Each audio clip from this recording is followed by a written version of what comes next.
Vous ne croiriez jamais à quel point ce chasseur de trésors peut être malchanceux, alors que d'autres achètent des entrepôts pour gagner de l'argent. Lui, il perd de l'argent partout. Quand l'entrepôt numéro 1 est ouvert, on n'y trouve que des meubles et des matelas bon marché. Darrell n'y porte aucun intérêt. Mais le couple chauve est en désaccord sur cet entrepôt. Britney le considère comme un entrepôt rempli de déchets, tandis que le chauve y voit un trésor caché. Lors des enchères, quand le chauve propose $100, Britney intervient immédiatement pour l'en empêcher. Cependant, le chauve finit par obtenir l'entrepôt pour $200.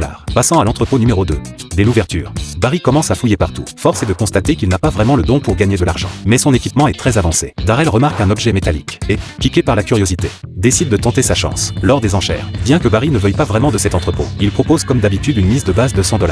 Mais cette fois, aucun chasseur de trésors ne souhaite surenchérir. Barry s'empresse de préciser qu'il ne faisait qu'animer l'ambiance. Mais les autres présents sont encore moins intéressés que lui. Finalement, Barry obtient l'entrepôt à contre-cœur. Arrivé à l'entrepôt numéro 3, rempli d'équipements et d'outils, Darrell repère rapidement un compresseur. Mais il semble sale et abîmé. Britney, après inspection, avertit directement le chauve de ne pas participer aux enchères. Cependant, Barry estime qu'un trésor spécial s'y cache. Lors des enchères, comme Darrell et le chauve ne sont pas intéressés, la bataille d'enchères se résume à Barry et un autre enchérisseur. Mais à mesure que le prix augmente, le couple chauve et Darrell sont perplexes. Le prix atteint rapidement $850.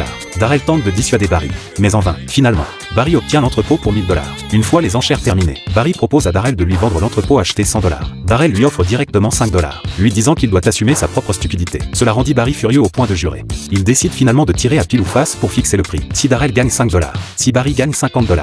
Évidemment, cette fois, Darrell perd. Ensuite, Darrell part explorer son entrepôt. Il découvrit d'abord un télescope antique, dont la valeur exacte restait toutefois incertaine. Darrell tomba sur une pile de baskets Jordan, d'une valeur estimée à $120. Ainsi, il a déjà rentabilisé son achat. Pendant ce temps, Barry explore son entrepôt. Il découvre rapidement une boîte noire, mais elle ne contient que des accessoires de magie et un manuel. Déçu, Barry se dit que c'est son seul espoir pour cet entrepôt. Le couple chauve était également à la recherche de trésors. Après estimation, les meubles de chambre valent $200.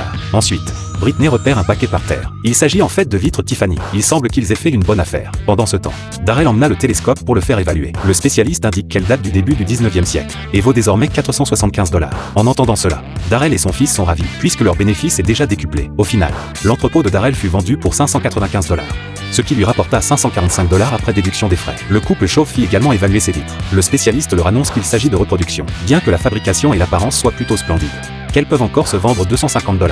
Finalement, l'entrepôt du couple chauve s'est vendu pour $650, soit un gain de $450 après déduction des coûts. Pendant ce temps, Barry fait expertiser ses accessoires de magie. L'expert les a déclarés endommagés et ne valent donc pas plus de $50.